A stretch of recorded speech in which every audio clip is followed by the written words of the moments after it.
welcome to another episode of the Community Broadband Bits podcast. I'm Christopher Mitchell at the Institute for Local Self-Reliance in St. Paul, Minnesota. And it's 2026 suddenly.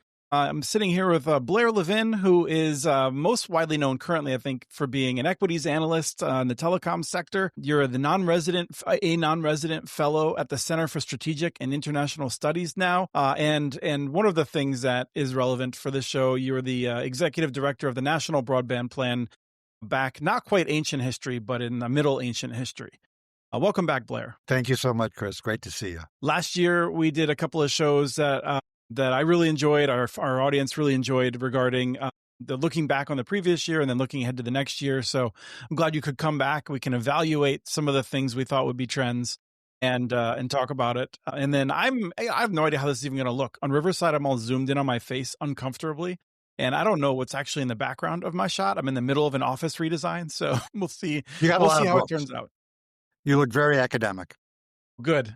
That's what I'm looking for. And a couple of hard hats, by the way, which kind of counters. It's a nice balance, very yin yang. Yes. And if you look carefully, there's a few things. Like I've got the stupid thermoses. Or no, those are tribal. No, yeah, those are the stupid ones from David Eisenberg. And then I have a stupid mug, which is for people who aren't familiar. David Eisenberg talked about the stupid network, which is contraposed with the what AT&T wanted to do with a more intelligent inside the network, where the ISP would make more decisions as opposed to just passing along packets. And the stupid mug is designed because you can put any liquid in there that you want, hot or cold, and it just keeps it the way it is. Yeah. I had the pleasure of working with David. I invited him to join the team that did the turned out that his vision turned out to be correct, not necessarily because of policy, but I think AT&T, in their failed attempt to own both DirecTV and, more importantly, the asset that is now being sought by Paramount and Netflix, which is to say what was then Time Warner Entertainment, they have recognized that their real profitability is being a very effective and efficient stupid network. That makes sense. And as you were saying that, I was thinking back to some of the Verge coverage of this, and I was just riffing in my head that I feel like it might turn out that Time Warner's assets are sort of like cursed.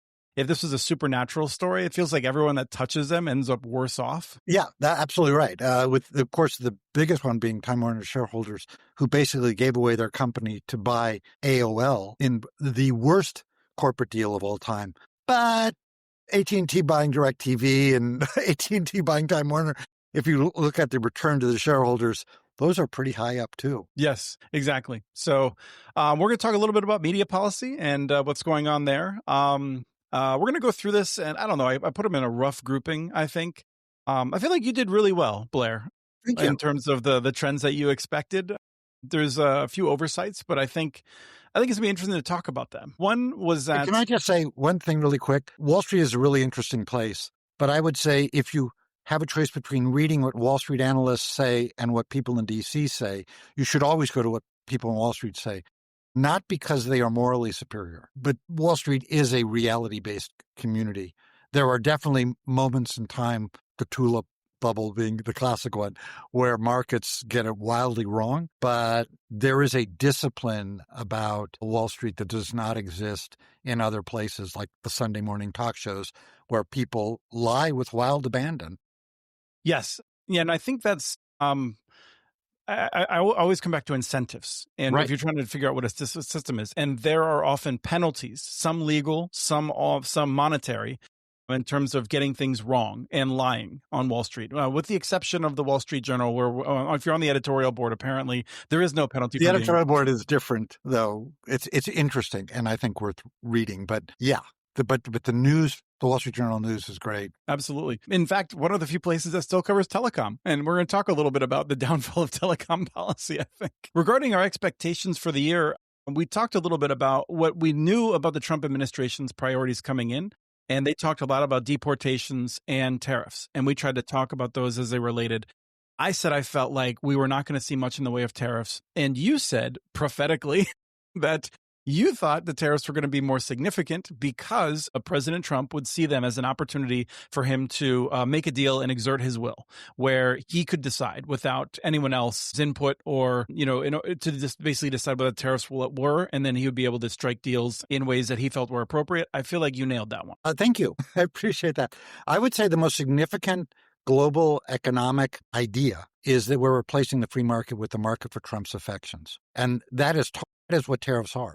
And anybody who says there's an economic theory behind it, I think is, look, if we're imposing tariffs on islands that are the only population is penguins, this isn't about economic They're not theory. taking it seriously. Yeah, this is about Donald Trump saying, I want to be in a position where people have to bend the knee and kiss my ass. And he does this in lots of things that aren't global, but he certainly is doing that in global. He makes this argument. By the way, I would predict today the Supreme Court will overturn the tariffs, and that will be the biggest disruption to the market. But there's both upside and downside to that happening. The upside is a lot of prices will go down. The downside is there'll be chaos for a while again. So what would you say the impact of the tariffs have been? Because I feel like most analysts are shocked at how little the economy has changed, how much we can detect in terms of changes in inflation from tariffs. Doesn't seem like there's been as much dislocation as one would expect for the significant increase in tariffs. Yeah. That's a question better addressed to a macroeconomist than me. What my reading indicates is there are lots of things. There was a lot of pre-buying that limited the effect of the tariffs because people were expecting them. Early on, the companies were they didn't want to be in a position where they would raise prices and then get to lower them again. So they were kind of eating the tariffs for a while. I think there has been an expectation, not in the popular press, but on Wall Street, that the courts would overturn the tariffs. And so we just have to wait for that. And remember, tariffs matter, but they're not everything. They affect, I think, about a third of the economy, but it's really complicated. But the big point is for small businesses, it has really been a disaster. It's not the areas that I cover, but it's, and what the Trump administration either didn't care about or didn't understand is that a lot of the manufacturing we do here requires inputs that come from other countries and therefore makes it more expensive. Look, China has the biggest trade surplus they've ever had. Mexico is doing great. That was not the purpose of the tariffs. There was no manufacturing jobs are going down. So I would not blame the economists. I would just say that the economic thinking behind the tariffs has been proven wrong time and time again. But I don't think it matters because it's not about economics. It's about power and dominance and that Trump being able to exercise it. So in the telecom sector, would you expect tariffs in 2026 to have a material impact on levels of investment and things like that? And No. I say that in part because there's two things. One is whether or not the tariffs would affect them. And two is whether or not the tariffs will be there, because there's an expectation the Supreme Court will strike them down, but that the Trump administration says it has multiple tools for reestablishing them using other authorities. Yeah, they do. But it takes longer, and you've got to prove that there's a national emergency. And it's a very complicated thing. The telecom sector, I think, is largely not affected. There are definitely parts that are affected and where the costs go up. But compared to other businesses that use wood or certain other kinds of things. I mean, the phone manufacturing business, Apple and Samsung, potentially much more affected by tariffs than the carriers, which are largely a domestic business. The other thing we talked about was deportations. I feel like there's more deportations than we expected based on our comments from a year ago. Certainly, I think I'm not sure that's right.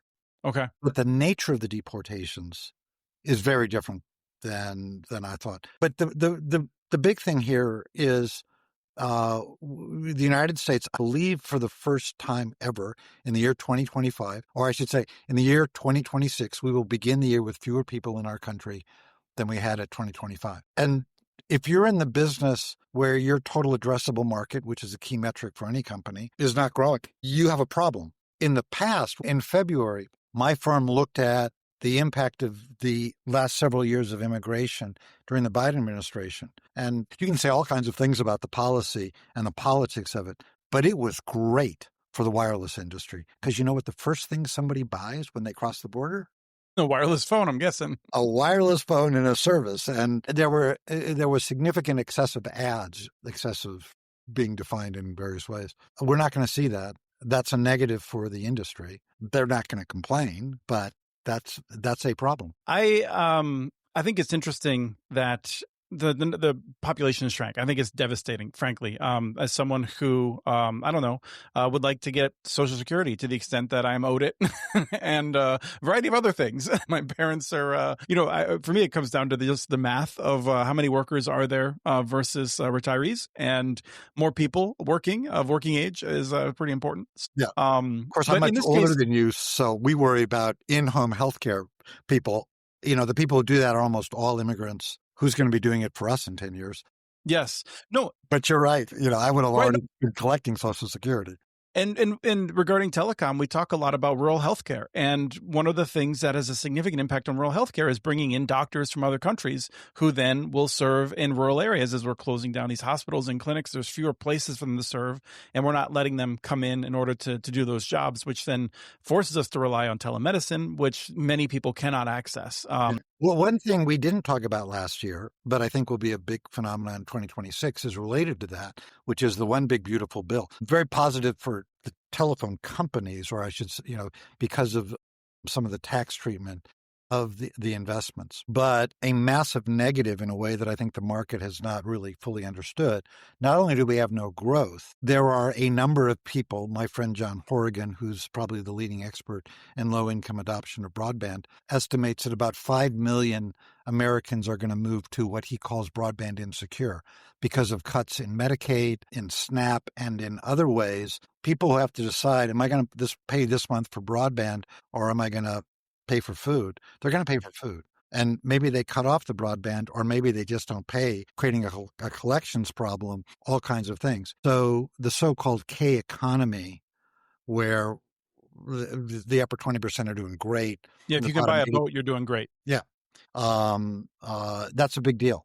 And that's a negative for the ISPs as well, but not in a way that I think is commonly understood. I do think there's been less dislocation than I expected. I expected that if the Trump administration went after people in the way that it has, which is to say not people who have broken laws aside from entering without paperwork, I expected there to be a more significant impact on the labor market. I'm starting to see more articles now about certain areas of the country where roofing and other jobs are significantly challenged. I'm not expecting to see an article about telecom labor because we see so few articles about telecom, but I haven't heard, and I don't know, I haven't been going to as many conferences, but I don't know. I don't have a sense that the telecom labor market has been significantly disrupted to date. Yeah. Yeah, it's a great question. I wish I knew the answer to that, but I don't get the sense that they've done that. Part of the reason why we might have not done that, heard about it, there's a lot of private investment in fiber and secondary and tertiary markets. But what we were expecting this year was approximately a $20 billion investment by the federal government into broadband deployment, so between 20 and 30 billion. That got delayed by a year. And the Trump administration is claiming, and the Wall Street Journal claims this is a great victory for America because we saved $20 billion. I'm not sure that's right. In fact, I will tell you, and this part, again, it just totally cracks me up because the Department of Commerce talks about the benefit of the bargain. The benefit of the bargain went to Elon Musk. He benefited enormously. The delay by 1 year allowed him to get hundreds of thousands, if not millions, of rural broadband subscribers without facing competition. Now, that competition is not coming online for another couple of years anyway. Mm-hmm. But the point is, instead of it being 2 years away, it's 3 years away, right? So, but he's already in that market. The neat trick, the one really cute trick this year that should win some award is the Department of Commerce saying, as to mapping what is an unserved location, we don't count satellite because it's not broadband. But as to delivering broadband, we're going to say broadband satellite is equal to wired.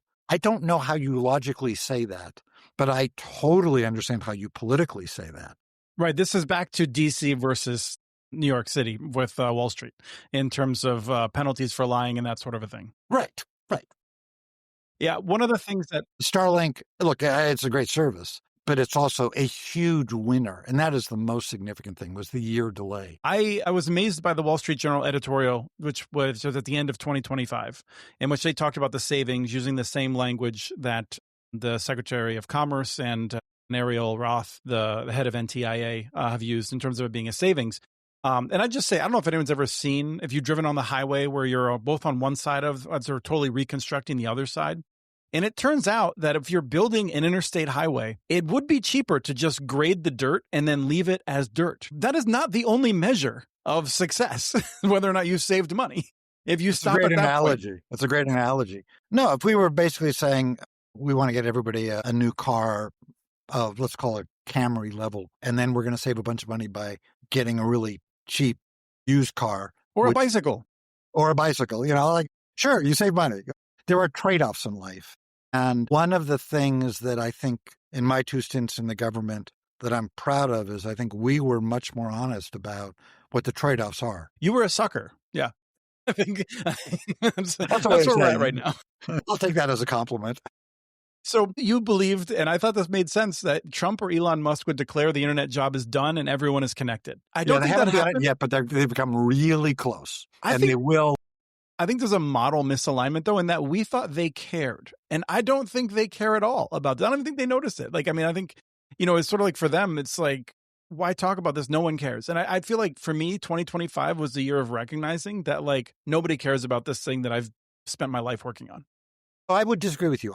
It's not that nobody cares. They just haven't. I think it'll happen in the first quarter of this year where Trump, and he can't help himself, will say, for 25 years, people have been talking about the digital divide. I solved it in less than a year. Mm-hmm. The number of factual errors in that statement are massive. But having said that, that's particularly what he will say. Now, in a way, we shouldn't care. In another way, we should, because this has significant ramifications for the future of universal service. It also has significant ramifications for rural America, which, there has been no administration, whether it be tariffs with farmers, rural hospitals getting screwed by changes in Medicaid, rural America. The thing that, of course, Ludnick and Trump are ignoring is that you bring fiber into homes, you're also creating that fiber for enterprises. Mm-hmm. Whereas if everyone's just taking satellite, what kind of connectivity does the local business have or the school have or whatever? So, you ignore those benefits. But, I think one of the big things, I don't think Congress is going to do anything about universal service for several years, but we're going to reach a moment where we have to reform it. And Trump and Musk will create a political environment in which supporting universal service will be difficult for Republicans because they will have declared that it's solved. So why are we spending money on a problem that is already solved? Yes. Well, the Wall Street Journal editorial that came out said 99% of Americans already have this access. So it's right along the lines of what you're saying. I don't think there is any concern about those who cannot afford it. The ACP is dead and remains dead. There's no hope on the horizon. I disagree with that. Okay. But not for several years. Look, far horizon. Yeah. There are a number of different problems that Trump and Musk are ignoring. I don't think in the long run we could ignore those. The big story last year, this year, the next few years will be AI in a 1,000 different ways. But one of them is if we want to lead the world in AI, it's not just about Sam Altman getting rich. It's about how Americans use it. You can't use it without a certain kind of broadband, but you also can't use it without being digitally literate and being able to afford broadband. So I think that, in the same way that over time we have had a political consensus that heating bills need to be subsidized or electricity needs to be subsidized to a certain extent, I think an ACP-like thing makes a comeback. And I might note that I testified in the Senate on this just before it went away. The leading Republican supporting the ACP was J.D. Vance. It was several months before he became the... And he never changes his mind about anything, so we should be good there. No, but I think... You're going to resist my cynicism. I love it. Yeah. No, as to J.D. Vance, I totally agree. But I think that the Republicans... it'll be very interesting to see what happens in 2026. But I think that there are some Republicans who Josh Hawley, Marjorie Taylor Greene, some others who are going to say, we're a working class party and we are not doing anything to help the working class. Right. So there's been a significant shift, and the white working class is much more interested in Republicans in the past. I think the white working class feels like no one speaks for them and they're casting about. And so I think what you're saying is that smart Republicans that would like to keep their interest would perhaps make this more of a campaign point than we've seen in the past, right? Where I think it's going, again, not till 2029 or something, but there will be an effort to bring back what we might think of as the ACP. Mm-hmm. I think so too. I mean, just in the sense that we can't continue to ignore this. And I'll just say it's people like me.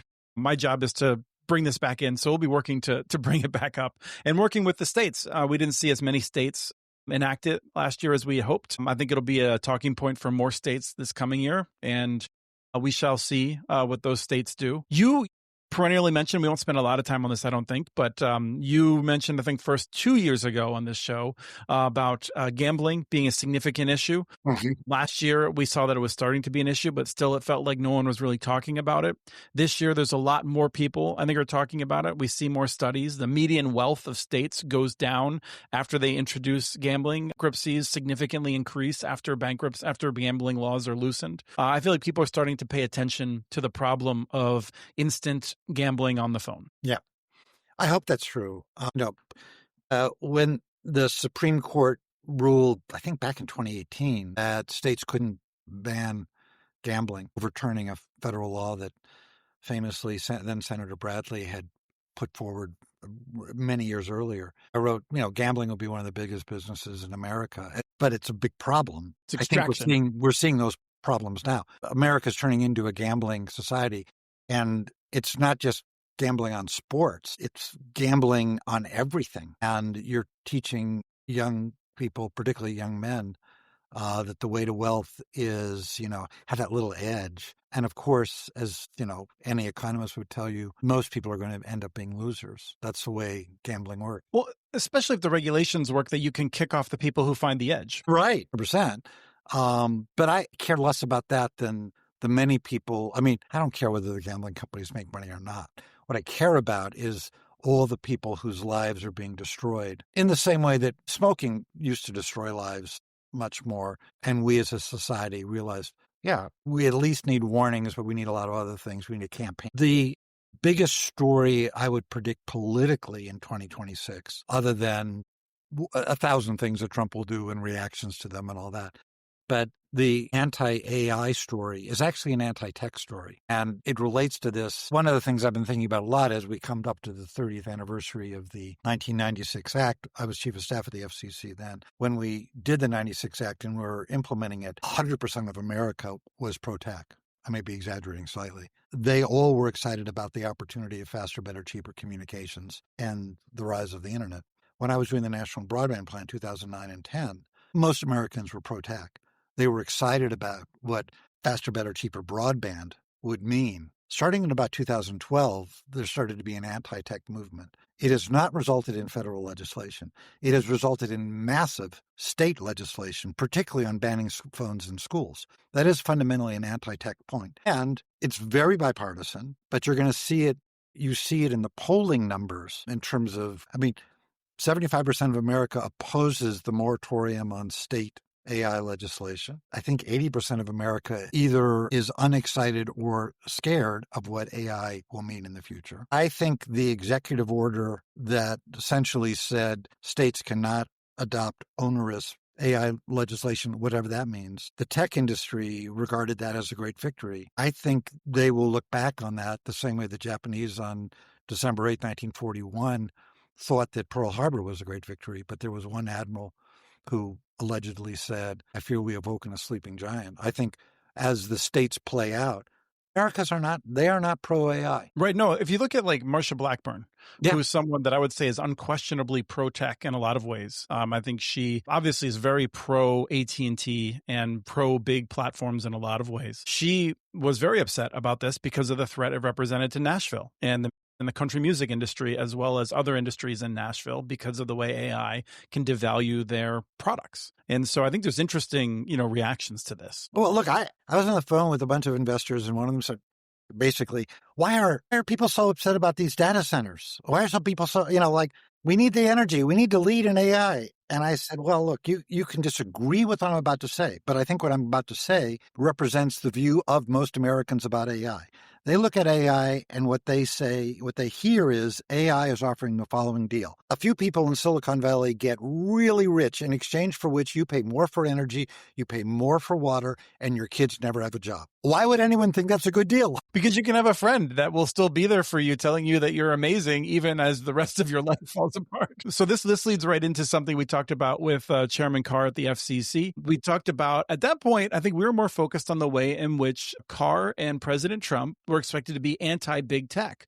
But we recorded our show, I believe, before January 20th, when all of the tech leaders were there giving Trump money. And there's been a lot less anti-tech sentiment since then, especially since it seems like they own everything now. There's a lot more anti-tech sentiment in the country. Right. There is what the tech community essentially decided, in my view, is we no longer need to persuade the public of the value of what we do. And we don't need Congress. We need one guy, and he's transactional. We can buy him. And so why don't we just do that? And I didn't see that as much, but I never thought they were serious about some of their anti-tech stuff.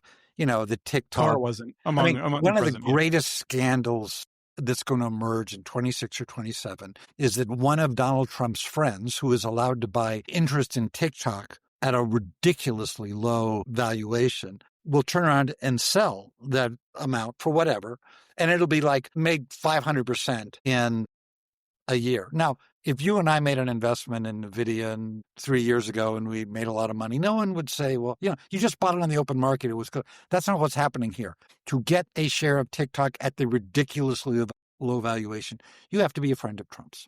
And the tech community just made that deal. I think it's a bad deal for them in the long run, but they're in a better position to evaluate that. But it's a bad deal for the country. But also, all that discussion of digital fentanyl that Brendan Carr and other Republicans were saying, all that concern about China control the algorithm, which my understanding is they'll still control, that's gone away.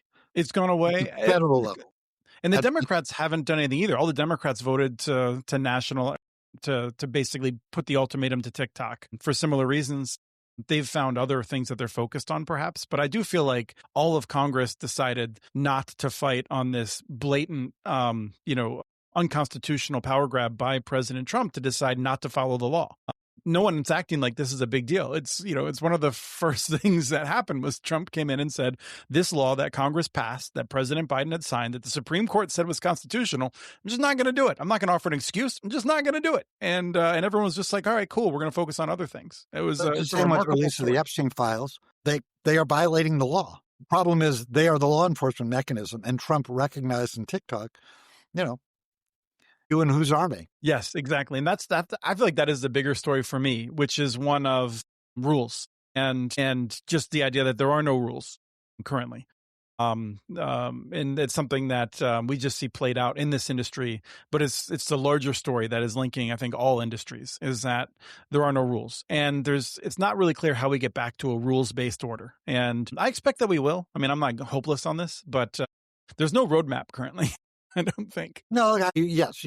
I think history will record that one of the things, whether it be deportations without due process, TikTok, I would go with antitrust, whereas a Trump official from this administration testified a couple of weeks ago that there were lobbyists who basically are saying, don't worry about hiring antitrust lawyers or economists. Hire me for $225,000 a month, and I will get your deal done. And if the antitrust division doesn't like it, we'll just go around. Yes. So it's going to be interesting to see where that goes, because I think that's another thing that's building. There's anti-tech, but it's tied up in antitrust and anti-monopoly feelings, which I feel like are an inevitable rise of the centralization of power. Just through history, we see whether it's the government or whether it is private industry, gathers too much power, there is a natural reaction to it. That's going to continue, I think. So regarding the FCC still, spectrum policy, we didn't see a lot of changes. I think we thought that the AWS-3 auction would happen. That hasn't happened yet, but certainly seems to be in motion. It's supposed to start on June 2nd, so... Okay. Yeah. I'm thrilled that we're still debating a tribal licensing window. I think that's a terrific move by the FCC to keep that in play. I think it's an important thing for moving forward to make sure that our spectrum is used efficiently. What else happened last year in spectrum? Dish obviously was a huge deal. Yeah, the biggest story on Wall Street involving the FCC was not Jimmy Kimmel. That was the biggest story in terms of the public. The biggest story was in May, Brendan Carr essentially started 2 proceedings against Dish that would have undercut the value of their spectrum licenses. At the time, I wrote, as to both proceedings, we know what Carr wants. If Ergen had 2 to 3 years to litigate them, he would likely win in court. But he has to refinance everything in the second quarter of 26. If there's questions about the value of the spectrum, he's screwed. And so what Carr successfully did was forced Ergen to sell. This was a huge boon, by the way, for shareholders. I think their stock was up much more than any other telecom. It was like 300%. My recollection beginning of the year was like, now it's like 108 or something, close to 400%, whatever. That was the biggest move. And in terms of spectrum, that's the biggest move. The Trump administration is bragging about, we've got a spectrum plan and we're looking at all these things. Their spectrum plan is basically the same as the Biden plan, which was too little and too late. But they're basically adopting the same thing, and they're looking at various bands. But the only activity that we're likely to see by the end of the Trump administration that puts spectrum into new uses is the AWS-3 re-auction starting in June, and then in the second quarter of 27, the upper C-band auction between 140 and 180 megahertz. I don't think they're going to be able to reallocate any other spectrum and auction it in 2028. Could be wrong, but the BBB does demand it though, so that'll be in motion. Right. And there was what to me was a hilarious executive order that came out at 9:00 on Friday, 9 in the evening. It was the same day as the Epstein file release, or the initial one. An obvious attempt to distract people from the Epstein files.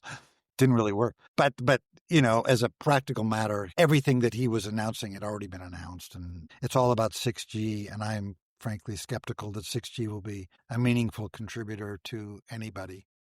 No. Yeah, from 1G to 2G, huge. 2G to 3G, huge. 3G to 4G, huge. 4G to 5G, maybe. Yeah, and 5G to 6G. On the edges, yeah.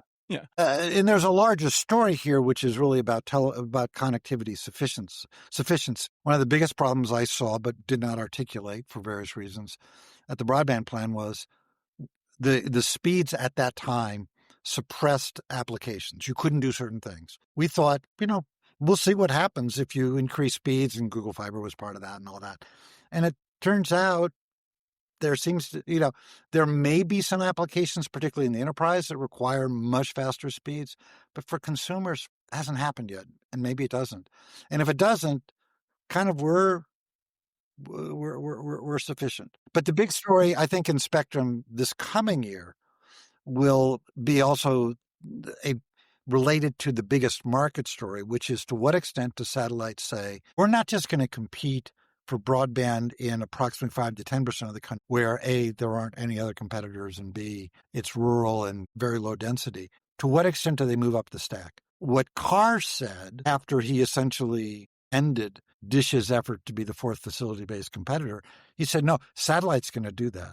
Well, big if true. Well, Starlink has picked up a bunch of people on the phone, right? Yeah. I don't have a sense of how it works, but I was just visiting my father-in-law, and he said he keeps seeing ads. He's a big YouTube guy, and he sees ads constantly about it. Has a sense that a lot of people are starting to use it. I'm out there in northern central Minnesota. And I was kind of surprised because it hasn't really been a part of my world. I kind of knew that it was out there. I kind of thought it was cool for if I was to go on like long hikes or something, I might want to have that available. But it didn't really touch my world. But for him, it's something that people are taking seriously. No, for 5 to 10% of this country, it's an extraordinary thing. And if the Trump administration had said, hey, we don't need to do anything with BEAD, at least that would have been logically consistent. But what's going to happen, I think, this year and the following year is the satellite, not just SpaceX, but led by SpaceX, will say, we could provide much more broadband for many more people if you just give us this much more spectrum and if you increase our power levels. And that creates all kinds of complexity. And it basically pits the satellite guys versus the incumbents. And for Carr, this is actually tricky. The hardest thing in that job is not saying no to your enemies. It's having to decide between friends. Mm-hmm. And Carr is very close to AT&T and Verizon and very close to Musk. And That'll be an interesting battle to watch. Most of what Carr's done has been very predictable. That one is less so. SpaceX seems like it's had a great strategy on spectrum, on figuring it out, on working the process. The criticism I hear from people about Kuiper is this question of how are they going to be competitive? Their satellites, their design seems cool. They have a different approach than SpaceX, but they don't have the spectrum assets is what I hear. So what should we expect from Kuiper this coming year? Yeah, no, I think the two biggest market questions are, number one, to what extent does satellite expand its horizons? Sorry, I said Kuiper. Whatever. No. Right. But the other is, to what extent does the FCC decide it's not just about satellite? We need more satellite competition. So in other words, do they make those decisions that kind of even the playing field? That's a big problem for the commission as well. Yeah, I could argue, there are just lots of different trade-offs. Let me put it this way. In the year 2030, would you rather have one satellite provider that is capable of really serving not the bottom 10%, but the bottom 40%, versus 2 to 3, which serve only the bottom 15%, but at a lower price point? Yeah. Let me ask you this as an equities analyst. Should I have my finger ready for the first low Earth orbit collision when SpaceX's public stock takes a dive suddenly and people freak out against it and hope that it's going to recover? Number one, I never advise about particular stocks. I only make bad decisions anyway on this, so it's okay. And by the way, this goes back to something we're talking about. You can now bet on those things on prediction markets, right? Right, which is gambling, but but then if you can affect, if your brother-in-law, you're a major league pitcher, and the brother-in-law says, I'm betting on you throwing pitches below 80 miles per hour, which is unusual for you, but just for a couple innings, if you'll do that, Right. Well, and this is the question is when I've heard people talking about this, and we'll just go back to this for 1 second, but it's fascinating. Prediction markets are not gambling according to the law currently, right? But it's not really clear how one would fix that without also dealing with the fact that, I don't know, the NASDAQ is a prediction market. It's a really big problem. So, let's see. No one has a plan. You said last year. This is one in which I think you're looking pretty good. No Democrat or Republican has a plan to increase competitive intensity regarding, I believe we were talking about residential internet access. Yeah. That, I think, remains true. That's 100% true. Now, Carr would say it's going to be satellite. Elon Musk would say it's going to be satellite. But number one, given today's technology and today's spectrum, it's really only for 5 to 10% of the public. But they will argue that it's going to be more, and technology does change, maybe more. But as to the competitive intensity, no, there's not. We've seen a significant reconfiguration of media ownership, it feels like. I mean, certainly, I don't know, like maybe I'm just fixated on CBS and the remarkable change there that we saw, especially at the end of the year. That's not really a media ownership issue, but it's related, right? The Skydance buying Paramount didn't change concentration. It did demonstrate that, again, the market for Trump's affections is what matters. Brendan Carr went around saying Trump's litigation against CBS has nothing to do with our review. We're just looking at the public interest and all blah, blah, blah. What I said to investors, I did not say he's lying. I said the deal will not be approved until CBS pays off, which you could interpret as saying he was lying, but whatever. We try to be civil. But it does demonstrate, and this is, you see this now with what is concentration, the battle over Warner Brothers. You also see it in the Nexstar Tegna deal. The market for Trump's affections is the key driver of whether these deals are approved or not, as opposed to traditional antitrust metrics of HA.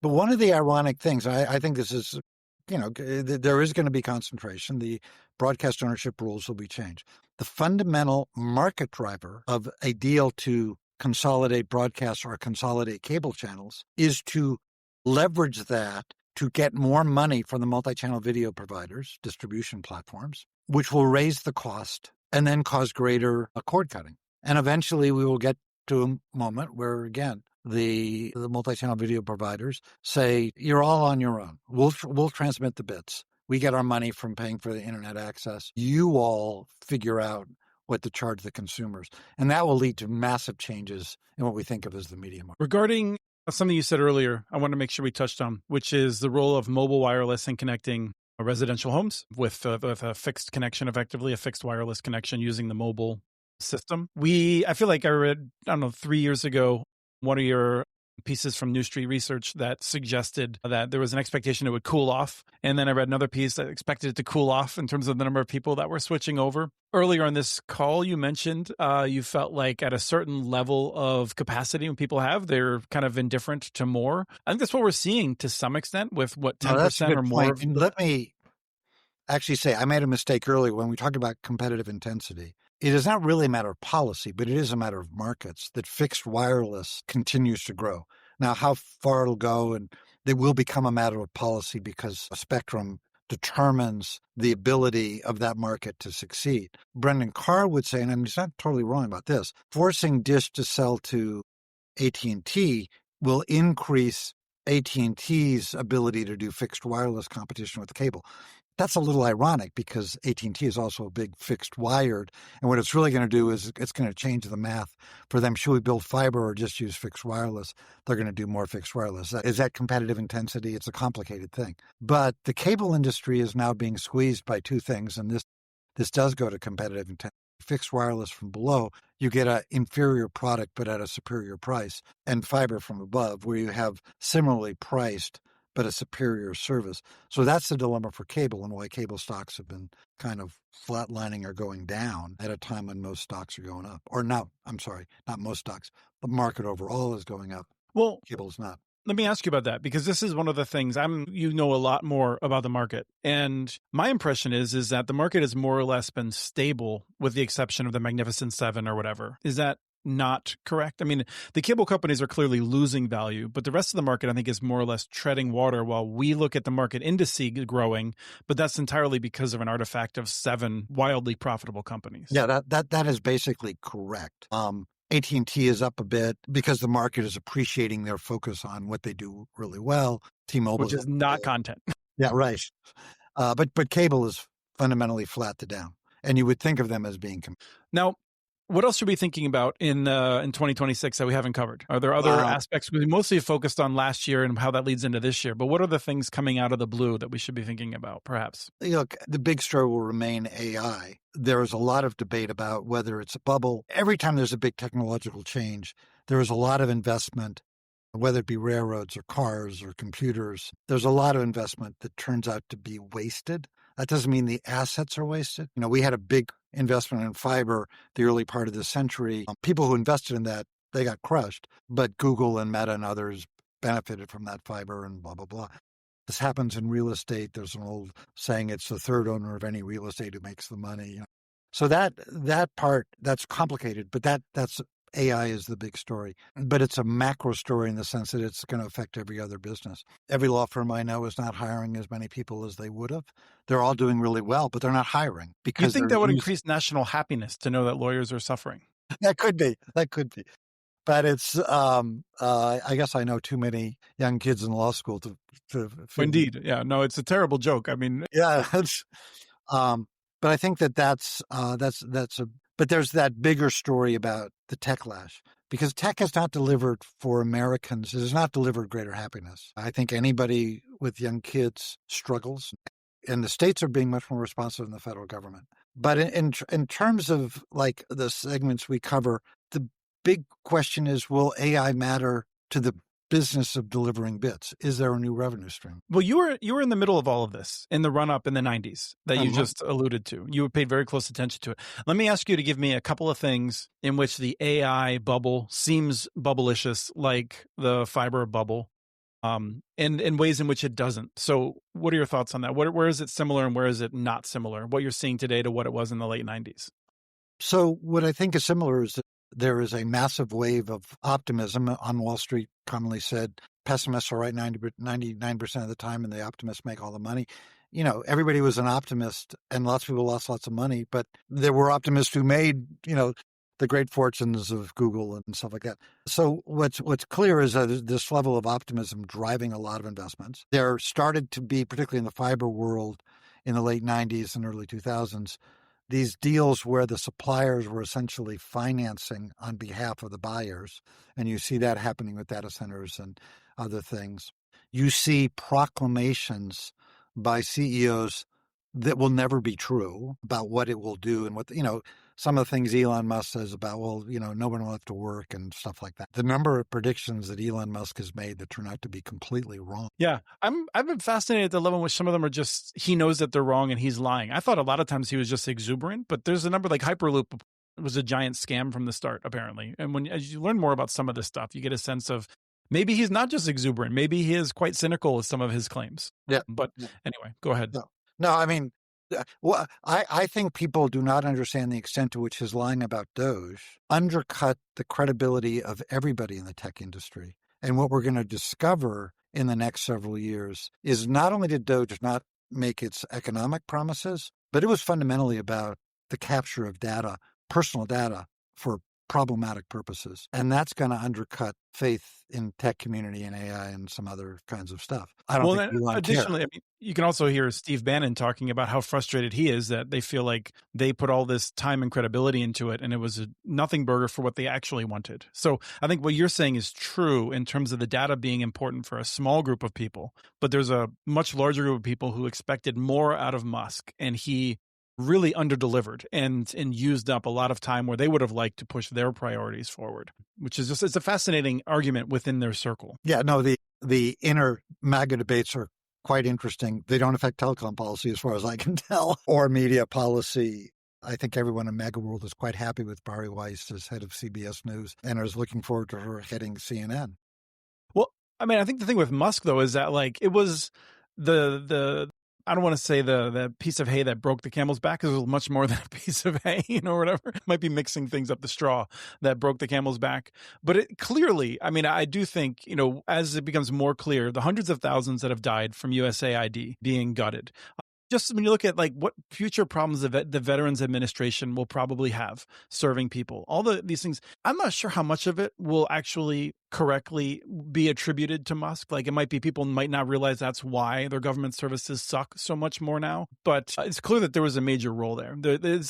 Musk went from, I think, being this inventor and person that was doing 2 or 3 years ago, he was quirky and a lot of us started to have problems with him. But then he went and he shitified the government effectively. And I feel like that's going to be one of the things that will be his major downfalls, which does impact, what he does with what comes next in tech and telecom, I think. I wouldn't necessarily predict his downfall. I would say that from the perspective of the early 30s, when historians look back as like the two most emblematic tweets or posts or whatever you want to call them, we'll put aside the president trashing Rob Reiner as a reflection of kind of the meanness and coarseness of American culture at this time. One was Elon Musk's tweet, "I spent the weekend sending USAID to the wood chipper, missed a lot of great parties. Oh, well." Making a joke out of taking an action that was completely thoughtless. I'm sure there was waste at USAID, but eliminating it? Who was calling for that? And he will have caused the deaths of hundreds of thousands of people,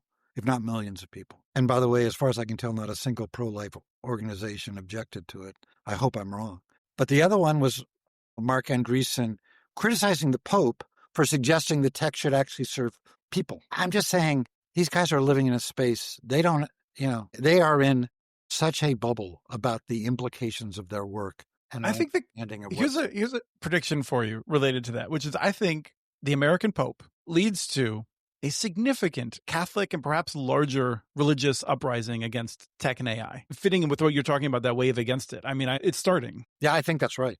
And I think that's the big political story. And I think it's an interesting question of who will end up being more anti-AI, the Republicans or the Democrats. We don't have time to argue about that now. But I would say in 2027, you're not going to pass an AI law this year. Mm-hmm. But in 27, it's the number of anti-AI people in Congress will be greater on both sides. Blair, that's a lot of food for thought. I hope people got a lot of different things out of it, from how the markets work to what to expect next year. So thank you so much for once again coming on. We look forward to having you back at the end of the year, but also in between, as any notable things come up you can help explain. Chris, always a pleasure to chat with you. And to everybody who's listening, Happy New Year. Let's hope for a peaceful, prosperous, and healthy new year for everyone. Yes. Let's hope the Trump administration ends with a stirring success of making America great again. That would be... Well, as the grandfather of 5, I will simply say that the Making America Healthy Again agenda, when you look at the numbers of measles and vaccinations and other kinds of things, don't think it's working the way we want it to work. No, but there is always hope that people will recognize what they've lost once they start to lose it. Yeah, let's hope. We have transcripts for this and other podcasts available at communitynetworks.org/broadbandbits. Email us at podcast@communitynetworks.org with your ideas for the show. Follow Chris on Blue Sky. His handle's @SportsShotChris. Follow Community Network's stories on Blue Sky. The handle's @CommunityNets. Subscribe to this and other podcasts from ILSR, including Building Local Power, Local Energy Rules, and the Composting for Community podcast. You can access them anywhere you get your podcasts. Catch the latest important research from all of our initiatives if you subscribe to our monthly newsletter at ilsr.org. While you're there, please take a moment to donate. Your support in any amount keeps us going. Thank you to Artie Huseby for the song Warm Duck Shuffle, licensed through Creative Commons.